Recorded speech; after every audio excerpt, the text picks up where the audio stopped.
Ya, buenas noches, doctora y compañeros. El día de hoy presentamos nuestro trabajo final titulado Candida albicans de la cavidad bucal. Los integrantes que conforman el presente trabajo es Adriana Redondo, Michelle Huerta, Gisamir Ruiz y quienes habla Angie Ramos. Siguiente, por favor. Bien, antes de desarrollar, recordemos que la cavidad oral humana es un sitio único y en el que colonizan muchos microorganismos. Es todo un ecosistema, como ya lo vimos en una de las clases, donde podemos encontrar bacterias, hongos, micoplasmas, virus e incluso se pueden encontrar protozoos. La boca se describe como una superficie especializada con una lengua papilada y el epitelio escamoso queratinizado y no queratinizado que afecta la colonización intraoral y la distribución de microorganismos. Sin embargo, los factores fisiológicos como el pH, la temperatura, los nutrientes, el potencial redox y el líquido perineal van a contribuir de alguna manera para establecer este microbioma residente, donde la saliva es el componente principal y para la mayoría la relación huésped-microbiota oral es armoniosa, es decir, en un estado de eubiosis. Sin embargo, puede verse afectado y generar enfermedades. Esta disbiosis puede ser causada por el consumo de antibióticos, la ingesta frecuente de carbohidratos fermentados, por traumatismos o cirugía oral, y esto va a ir alterando las defensas del huésped. La cándida también es una levadura que se distribuye uniformemente por toda la boca, siendo el sitio más común de ubicación el aislamiento del dorso de lengua, que ya hemos realizado prácticas en laboratorio, y la colonización de bacterias en la cavidad bucal y el equilibrio se debe principalmente al comportamiento benigno de muchos componentes del microbioma humano, donde a pesar de ello, el semensalismo de cándida es el resultado de la adaptabilidad innata y vigorosa del huésped, y sobre todo una respuesta inmune que va a limitar el crecimiento de patógenos en este epitelio. La cavidad bucal puede ser la fuente de una población por levaduras en el intestino y a través de la saliva puede propagarse a otras partes del cuerpo y las especies de cándida pueden causar aftas orales. A menudo estos van a recurrir a individuos inmunocomprometidos y en aquellos con una predisposición a condiciones.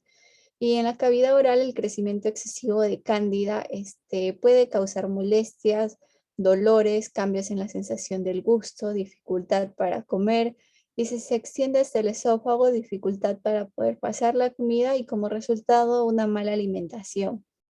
En pacientes inmunocomprometidos, la infección puede diseminarse a través del tracto gastrointestinal hematógeno o superior, lo que va a resultar en una infección grave con mayor morbilidad y mortalidad.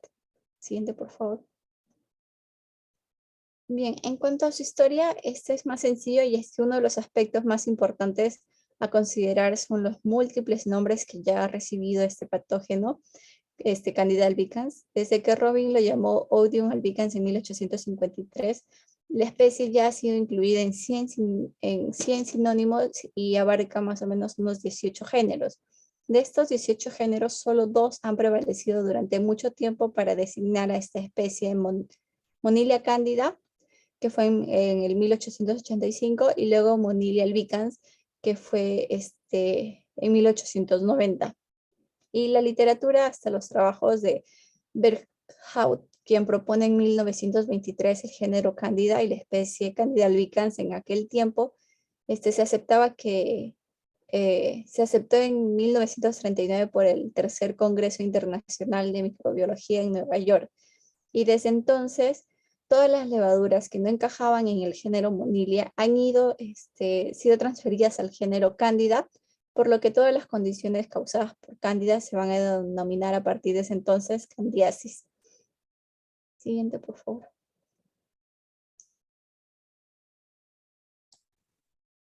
Yo les voy a hablar sobre la morfología de la Candida albicans. Es pequeña, ovalada, de 2 a 4 micras, forma de levadura, unicelular, se reproduce por gemación, puede observarse una única gemación en las células, tanto la levadura como las pseudohifas son gram positivas, encapsuladas y diploides. También forman verdaderas hifas, son hongos polimórficos y pueden formar biopelículas. Siguiente, por favor. Con respecto a sus características, las levaduras son microorganismos eucariotas que se reproducen asexualmente mediante un proceso específico de la célula llamada gemación, como ya lo mencioné.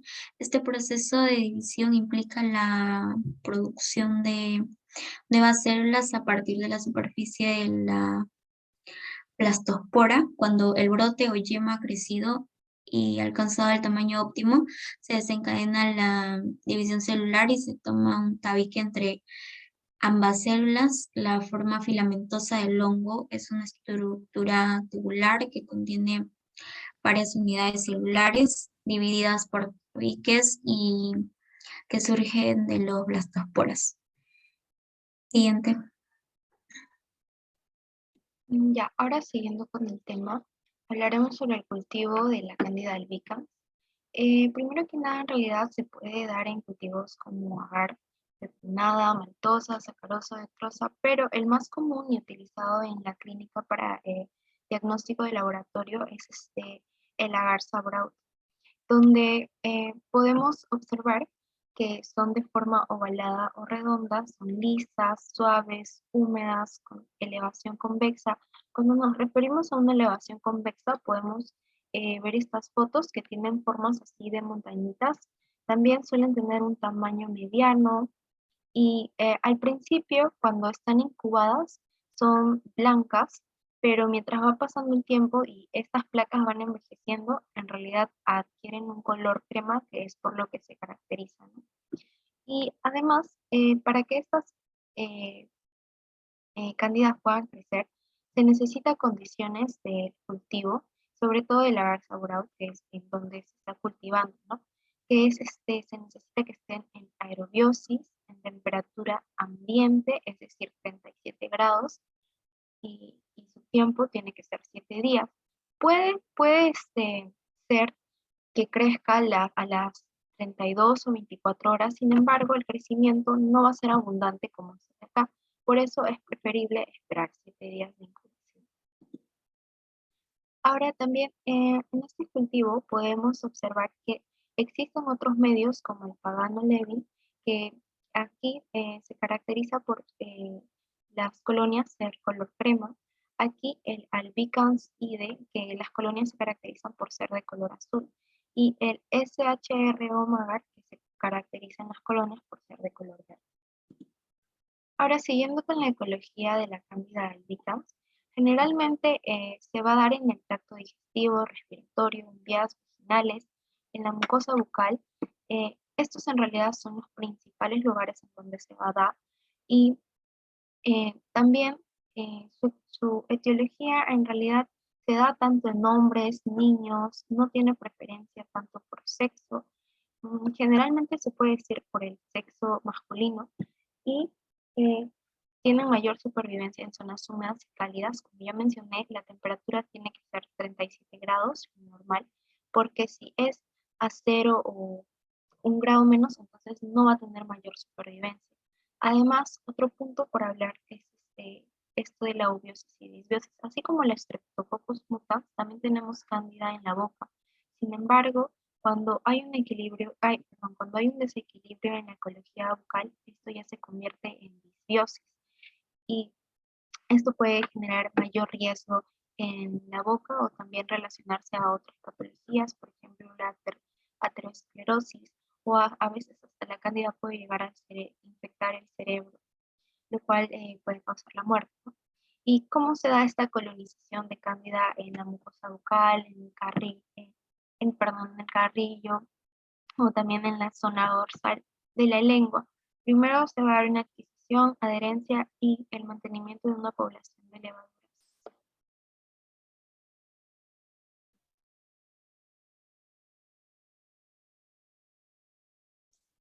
Factores de patogenicidad. Por lo general, este va a ser inofensivo en huéspedes sanos, pero su patogenicidad aumenta en huéspedes inmunocomprometidos, aunque la invasión inicial depende de la inmunidad del huésped, la Candida albicans, y tiene características intrínsecas que van a promover la patogenicidad. Sus factores de virulencia van a incluir la adhesión, la transformación morfológica, la transformación morfológica de los microorganismos de la fase de levadura a la fase filamentosa, así como la secreción de enzimas como proteasas, fosfolipasas y la inmunomodulación de los mecanismos de defensa del huésped. Por otro lado, también está el reconocimiento de los receptores celulares en el huésped por parte de la Candida albicans, que va a ser esencial para supervivencia. Y la evolución de este organismo de mutualista patógeno es el resultado de su capacidad, la capacidad que ha desarrollado para invadir las células epiteliales de la mucosa y agregar selectivamente otras propiedades que van a favorecer su colonización. Después de la adhesión, se va a establecer la interacción entre el hongo y el huésped, lo que es importante para el equilibrio entre la enfermedad y la salud, ya que la Candida albicans puede adoptar diferentes formas, constituyendo ciertamente un mecanismo de adaptación a su medio, y el micelio se considera más virulento que la fase de levadura. Además, también se ha sugerido que la capacidad de formación de tubos germinarios de la cándida es su principal factor de virulencia. Sin embargo, hay poca bibliografía y no se puede dar un estudio concreto al respecto. Y las muestras obtenidas de tejidos de animales y humanos infectados casi siempre van a contener micelios, pseudofilamentos y levaduras, aunque se cree que el tubo germinativo también va a estar más adherido a la superficie de la mucosa. En sí, la patogenicidad depende de los cambios del mecanismo de la defensa del huésped, que a su vez van a iniciar cambios en el comportamiento de los hongos. Y hoy en día, por ejemplo, los mecanismos de defensa y la defensa dominante del huésped contra la infección por Candida albicans, tanto superficial como sistémica, se puede comprender por completo. Gracias. Bueno, ahora vamos a seguir con los factores específicos que afectan la distribución de Candida en la cavidad bucal. Por ejemplo, en la saliva, se determinaron que la reducción de los niveles de humedad en la cavidad bucal van a favorecer el crecimiento de bacterias como Staphylococcus aureus. En su pH, el medio ambiente ácido favorece la colonización de la cavidad bucal por parte de especies de Cándida. Siguiente, por favor.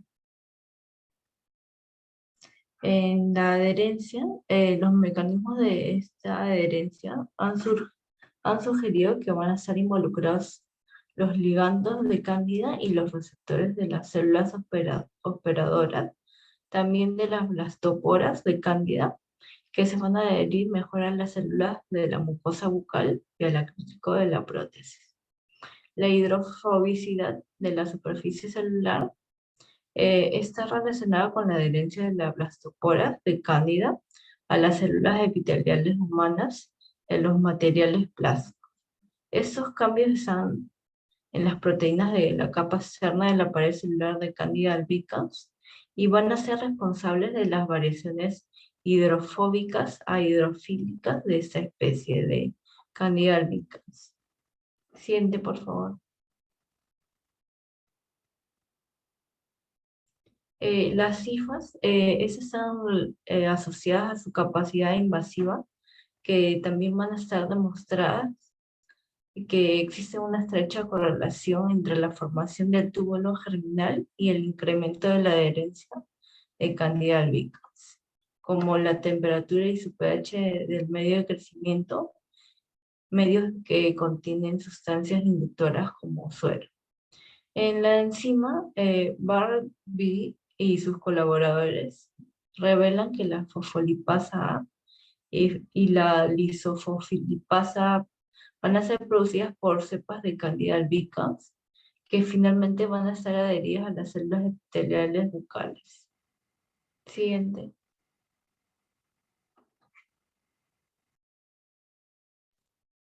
Como artículo número 1, este es un artículo de revisión publicado en el año 2018 que lleva como título Candidiasis sistémica en pacientes clínicos, factores predictores de riesgo. Se realizó un estudio prospectivo en Estados Unidos que analizó a 24.179 casos de infecciones nosocomiales. Esta infección Ha sido la cuarta causa más común de ingreso hospitalario. Otro análisis llevado a cabo en el mismo territorio indicó además que la candidiasis invasiva representa el 9% de las infecciones del torrente sanguíneo. Los componentes de peligro asociados a infecciones por cándida tienen la posibilidad de dividirse en dos grandes grupos: los involucrados a la atención en salud como uso de catéteres y nutrición parental total, intervenciones quirúrgicas y uso de drogas antimicrobianas. Ya, ahora siguiendo con el siguiente artículo, que es el 2. Bueno, este artículo es sacado del 2021. Además, se titula Candida albicans y carcinogénesis oral, una breve revisión.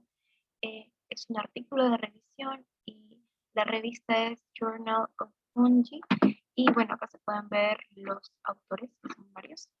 Prácticamente este artículo nos trata de relacionar las lesiones premalignas con la cándida. Por ejemplo, nos menciona que las lesiones premalignas, que son la leucoplasia y la eritroplasia, no se pueden confundir con la cándida, ya que al momento de hacer el diagnóstico de la cándida, esta se puede diagnosticar mediante un raspado de la lengua o del lugar donde se encuentre. Y cuando se hace el raspado, la levadura o el hongo, que en este caso es la Candida albicans, va a salir. Entonces, también nos habla que 100 personas hicieron, bueno, se evaluó a 100 personas que tenían enfermedades neoplásicas en la cavidad bucal y casi la gran mayoría de ellos, se podría decir que el 57% de estas personas tenían Candida albicans. Y en nuestro estudio también se vio que se evaluó a 84 pacientes que contenían también enfermedades neoplásicas y se observó que en general el 31% también tenía cándida. Es decir, lo que trata de mencionar este artículo es que la Candida albicans tiene un rol muy importante y riesgoso en las lesiones premalignas, ¿no?, de la mucosa oral. Y a esto también se le va a acompañar la displasia de las células, es decir, no se va a observar bien la histología de las células de la mucosa oral. Y sin embargo, a pesar de esos estudios, no se sabe si la cándida es lo que ocasiona el cáncer bucal, pero sí se sabe que cuando hay enfermedades neoplásicas, eh, también está presente la cándida.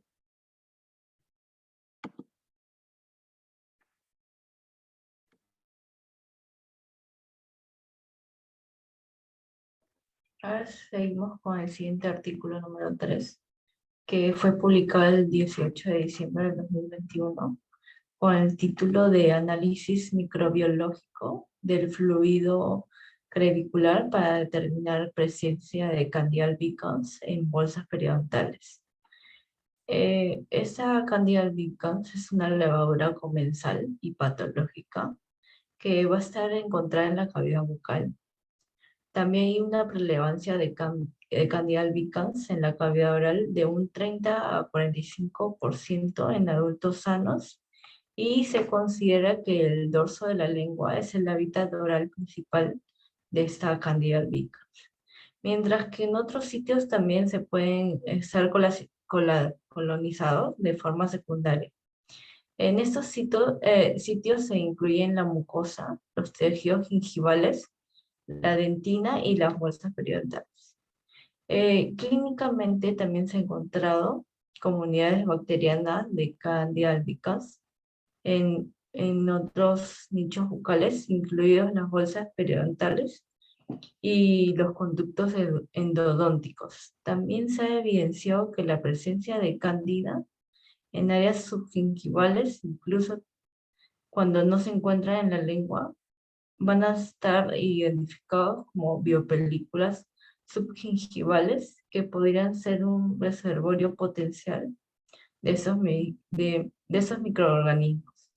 Este estudio se ha reportado que pacientes con periodontitis presentan colonización por cándida con mayor frecuencia y en su mayor cantidad de Candida albicans. Y esta especie es demasiado común en esos pacientes y es reconocida como la más patógena, presentando algunas propiedades y factores de virulencia que la hacen candidata a jugar un papel de patogénesis, progresión y mantenimiento en estas lesiones de periodontitis. Esta Candida albicans y colonizada asintomáticamente a individuos sanos, también es un patógeno oportunista que puede causar infecciones del torrente sanguíneo graves y a menudo fatales. Esta Candida albicans también genera su capacidad para formar biopelículas, que son continuamente las células que se van a adherir a la superficie como tejidos y depósitos biomédicos implantados. Siguiente.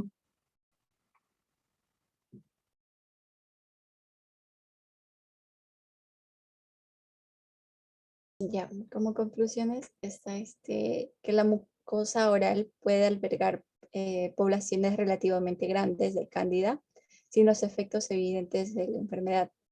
Además, la frecuencia de estos microorganismos parece aumentar con la edad y es importante mencionar que estos van a formar parte de nuestra microbiota oral. Sin embargo, cuando están debilitados, desnutridos, deteriorados o ausentes de los mecanismos normales de defensa de nuestro cuerpo, como en un caso, por ejemplo, de leucemia aguda o marcada descompensación del equilibrio normal debido al uso de antibióticos de amplio espectro, estos hongos pueden causar infecciones características que pueden ser bastante graves e incluso fatales. Por lo tanto, el odontólogo no solo se limita a conocer los aspectos inherentes al diagnóstico clínico de la candidiasis oral, sino que también debe conocer los aspectos relacionados con las características fúngicas, principalmente relacionadas con la alimentación de este organismo. Gracias, eso sería todo de nuestra parte, doctora. Nuestras referencias bibliográficas. Gracias.